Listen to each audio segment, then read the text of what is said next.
এই শীতে যেকোনো পিঠার স্বাদকে হার মানাবে আজকের এই পিঠাটা এত বেশি নরম তুলতুলে সফট হয় মুখে দেওয়ার সাথে সাথেই মিলিয়ে যাবে।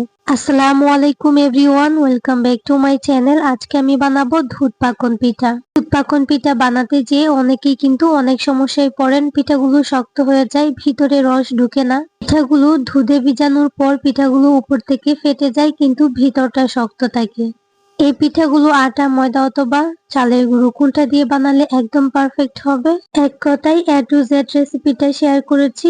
আপনার পিঠাও এরকম হবে, নরম তুলতুলে একদম সফট। চলুন তাহলে কথা না বাড়িয়ে দেখে আসি আজকের মূল রেসিপিটা। আটা, ময়দা অথবা চালের গুঁড়ি যেটা দিয়ে পিঠাগুলো তৈরি করেন না কেন, ফার্স্টে কিন্তু পারফেক্ট একটা ডো বানাতে হবে। তার জন্য চুলায় একটা প্যান বসিয়ে দিয়েছি। আমি এখানে 2 কাপ লিকুইড দুধ দিয়েছি, তার মধ্যে স্বাদ মতো লবণ দিয়ে দিচ্ছি, আর এখন হচ্ছে অল্প একটু তেল দিয়ে দিচ্ছি। ডোটা তৈরি করার ক্ষেত্রে আমি এখানে 2 কাপ লিকুইড দুধ দিয়েছি, তবে আপনারা চাইলে এই দুধের পরিবর্তে পানিটাও ইউজ করতে পারেন। লবণ আর তেলটা অবশ্যই দিবেন, তেলটা দিলে এই যে ডোটা অনেক বেশি সফট হবে।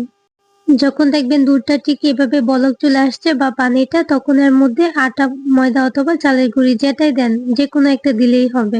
অনেকে আছেন বলেন চালের গুঁড়ি ছাড়া এই পিঠা হয় না, অনেকে তো আবার চালের গুঁড়ি আর আটা একসাথে মিশিয়ে দেন বা ময়দা, অনেকে আবার বিস্কুটের গুঁড়িও দেন। তবে আজকে আমি শুধুমাত্র আটা দিয়ে তৈরি করে দেখাবো। আর পিঠাগুলো দেখে আশা করছি আপনারা বুঝতে পেরেছেন কতটা সুন্দর হয়েছে, আর খেতেও মাশাআল্লাহ 100তে 100। খুব ভালোভাবে ডোটাকে মিশিয়ে নিয়েছি, দেখেন একদম নরম তুলতুলে সফট হবে। আর একটু দেখিয়ে দিচ্ছি, ঠিক এরকম হবে ডোটা। এখন এটাকে আমি নামিয়ে নিচ্ছি। যদি হাতে সময় থাকে তবে 5 মিনিট এটাকে ঢেকে রেখেও দিতে পারেন। আমি এটাকে একটা সাইডে রেখে দিচ্ছি আর দুধটাকে জাল করে নিচ্ছি। আমি দুধটাকে এখন জাল করে নিচ্ছি কারণ ঠান্ডা দুধের মধ্যে আমি পিঠাগুলো দিয়ে দিব। আমি এই পাতিলটার মধ্যে 1 লিটার দুধ নিয়েছি, মানে 4 কাপ, আর পরিমাণ মতো আমি চিনি দিয়েছি। মিষ্টিটা যে যতটুকু পছন্দ করেন ঠিক ততটুকু দিয়ে দিবেন। আর এখানে আমি স্বাদ মতো লবণ আর হচ্ছে এলাচ গুঁড়ো দিয়ে দিয়েছি প্রায় 1/4 টিস্পুনের মতো। এখানে আর কিছু দিব না। এখন দুধটাকে জাল করে নিব। দুধটা এত বেশি ঘন করা যাবে না, 2-3টা বলক আসলে কিন্তু নামিয়ে নিতে হবে। দুধটাকে যদি ঘন করতে চান তাহলে পিঠার ভিতরে কিন্তু দুধটা ডুববে না, মানে রসে টাইটুম্বুর হবে না, একটু পাতলা টাইপের রাখতে হবে। তো দুধটা কিন্তু 2 থেকে 3টা বলক চলে আসছে। এখন এটাকে রেখে দিব কারণ দুধটা ঠান্ডা হওয়া লাগবে। দুধটাকে আমি ঢেকেও রাখবো না, ঠিক এভাবে রেখে দিয়েছি। এখন আগে থেকে যে ডোটা রেডি করে রেখেছিলাম ওইটা ময়ান করে নিচ্ছি। ফার্স্টে কিছুটা সময় ময়ান করে নিতে হবে।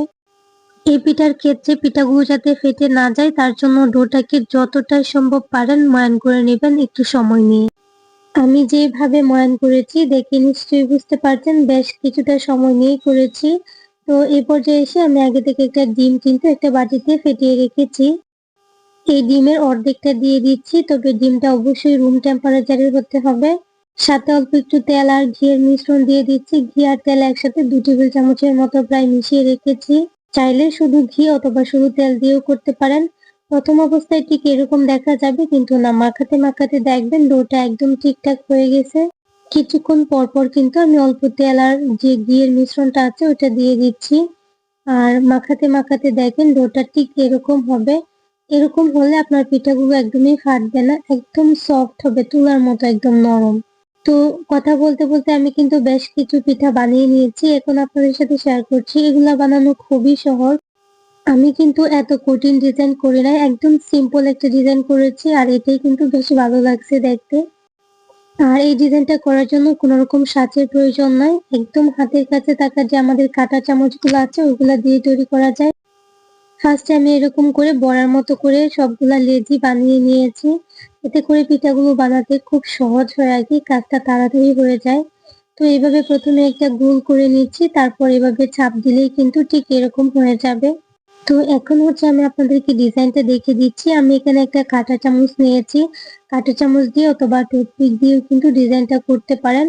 ঠিক মাঝখানটাতে এভাবে ধরে তারপর এভাবে ডিজাইনটা করে নিচ্ছি, কারণ এটা খুব সহজ, আসলে বলে বোঝানোর মতো কিছুই নাই। আর যারা আরো বেশি সুন্দর ডিজাইন পারেন তারা তো সুন্দর করে করবেন, তবে যারা না পারেন তারা কিন্তু এই ডিজাইনটা করতে পারেন। এই মাঝখান থেকে কলম দিয়ে একটা ছিদ্র করে দিয়েছি, তো করে এই পিঠাগুলো ফোলার সময় ফেটে যাবে না। অবশ্যই এই কাজটা করার চেষ্টা করবেন। আর পিঠাগুলো আমি খুব সিম্পল ভাবে রাখার চেষ্টা করেছি, কারণ এইভাবে বানালে পিঠাগুলো অনেক বেশি সুন্দর দেখা যায়। যখন আমরা দুধের মধ্যে ভিজাবো একদম ফুলে টাইটম্বুর হয়ে যাবে আর ভাঙবেও না পিঠাগুলো। তো সবগুলো পিঠা মাশাআল্লাহ বানিয়ে নিয়েছি, আর এখন এগুলাকে ভাজার পালা।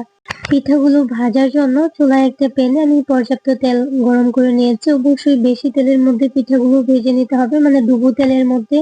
তেলটাকে আমি ফার্স্টে খুব ভালোভাবে গরম করে নিয়েছি, তারপর পিঠাগুলো দিয়ে এগুলাকে উল্টে পাল্টে ভেজে নিব। যারা এরকম সাদা রাখতে চান তারা কিন্তু পিঠাগুলো যখন উপরে বেশি আসবে, মানে তেলের উপরে, তখন এগুলাকে নামিয়ে নিতে পারেন।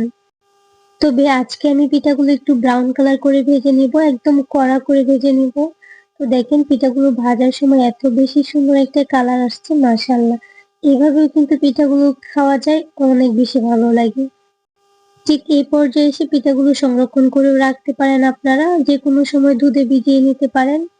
তো আমি কিন্তু সেম ভাবে বাকি যেগুলো আছে সবগুলো ভেজে নিচ্ছি। পিঠাগুলো তো ভেজে নিচ্ছি, সেই সাথে আপনাদেরকে একটা রিকোয়েস্ট করছি, যারা আমার চ্যানেলে আজকে নতুন আছেন, যদি আমার রেসিপিটা একটু ভালো লেগে থাকে তাহলে প্লিজ চ্যানেলটাকে সাবস্ক্রাইব করে পাশে থাকা বেল আইকনটা অন করে দিবেন। আর হ্যাঁ, যারা যারা অলরেডি এই কাজটা করেছেন তাদেরকে অসংখ্য ধন্যবাদ। যদি আজকের রেসিপিটা ফেসবুক পেজ থেকে দেখে থাকেন, পেজটাকে ফলো করে দিতে পারেন। একদম নতুন একটা পেজ খুলেছি। তো সবগুলো পিঠা আমার হয়ে গেছে। এখন হচ্ছে দেখেন, পিঠাগুলোকে আমি ঠান্ডা করে নিয়েছি। দেখেন একদম হালকা কুসুম গরম আছে, মানে হাত দিয়ে স্পর্শ করা যায় বা অনেকক্ষণ পর্যন্ত এভাবে মুখ দিয়ে ধরে রাখা যায়। আর দুধটা তো অলরেডি একদম ঠান্ডা হয়ে গেছে। এখন এই পিঠাগুলো দুধের মধ্যে দিয়ে দিয়েছি। গরম দুধের মধ্যে গরম পিঠাগুলো দিবেন না, এতে করে পিঠাগুলো শক্ত থাকে আর উপরটা হচ্ছে খুলে আলাদা হয়ে যায়। একদম সফট হয় না, কেমন একটা চিটা চিটা ভাব চলে আসে। তো যেহেতু ভিডিও করব বেশি সময় রাখতে পারি না, তবে আপনারা চাইলে সারা রাতের জন্য রেখে দিতে পারেন। এতে করে পিঠাগুলো আরো বেশি ফুলে যাবে, একদম টাইটম্বুর হয়ে যাবে রসে। যেহেতু ভিডিও করব 2 থেকে 3 ঘন্টা সময় রেখেছিলাম, আর মাশাআল্লাহ পিঠাগুলোর চেহারা দেখে নিশ্চয়ই বুঝতে পারছেন, কালারটাও চেঞ্জ হয়ে গেছে আর একদম ফুলে ডাবল হয়ে গেছে। আর এই পিঠাগুলো যদি আপনি একবার খান, আমি আশা করছি বারবার বানাতে থাকবেন, এত বেশি মজার হয়। ফ্রিজে নরমাল চেম্বারে রেখে অনেকদিন পর্যন্ত সংরক্ষণ করে খেতে পারবেন। একটু দেখিয়ে দিচ্ছি কতটা সফট হয়েছে। এই কারণে বলছিলাম এই শীতে যত পিঠা খেয়েছেন সব পিঠার উপরে এই পিঠাটাকে নাম্বার দিবেন, অবশ্যই একবার বানিয়ে দেখেন না। তো আজকের এই রেসিপিটা আপনাদের কাছে কেমন লেগেছে অবশ্যই কমেন্ট করে জানাতে ভুলবেন না। সেই সাথে একটা লাইকও করে দিবেন। তো অসংখ্য টিপস সহকারে একদম সহজ পদ্ধতিতে একটা পিঠার রেসিপি শেয়ার করেছি। আশা করছি আপনাদের ভালো লেগেছে। তাহলে আজকের রেসিপি এই পর্যন্তই। আল্লাহ হাফেজ। আসসালামু আলাইকুম।